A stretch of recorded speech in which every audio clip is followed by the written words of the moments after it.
राष्ट्रवादी काँग्रेसने आगामी विधानसभा निवडणुकीसाठी आत्ताच एक पाऊल पुढे टाकले। महायुतीत सामील होताना राष्ट्रवादी काँग्रेसला विधानसभा निवडणुकीत 80 ते 90 जागा देण्याचा शब्द देण्यात आला होता। याची आठवण छगन भुजबळांनी पक्षाच्या बैठकीत करून दिली होती। मात्र आज भुजबळांनी त्याबाबत सौम्य भूमिका घेत भाजप हा मोठा भाऊ असल्याचं स्पष्टीकरण दिलं। त्यानंतर पुन्हा एकदा राजकारणात चर्चांना उधाण आलं।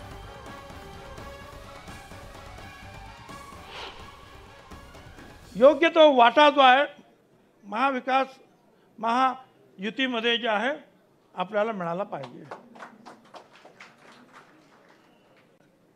आपण आलो त्यावेळेला पण आपल्याला त्यांनी सांगितलं 80-90 आपल्याला जागा मिळतील। या वेळेला जी काही खटपट झाली ती खटपट पाहता पुढेही खटपट होता कामा नये। आम्हाला एवढ्या जागा मिळाल्या पाहिजेत हे त्यांना आपल्याला सांगावं लागेल। भुजबळ साहेबची भूमिका घेतात की आम्हाला असंच पाहिजे, आम्हाला एवढ्याच जागा पाहिजे। आपण एक ज्येष्ठ नेते आहात, मंत्रिमंडळामध्ये आपण मंत्री देखील आहात।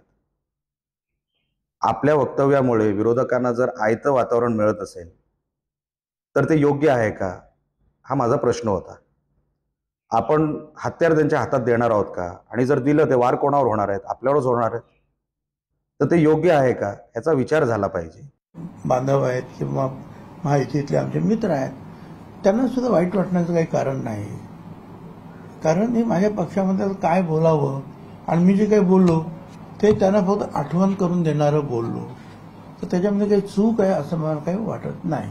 त्याच्यामुळे वाद वाढवण्याचा कुठे प्रश्न आहे, आणि आतापासून जर चर्चा करून हे सगळं संपवून टाकलं तर ऐन वेळेला अडचणी निर्माण होणार नाही।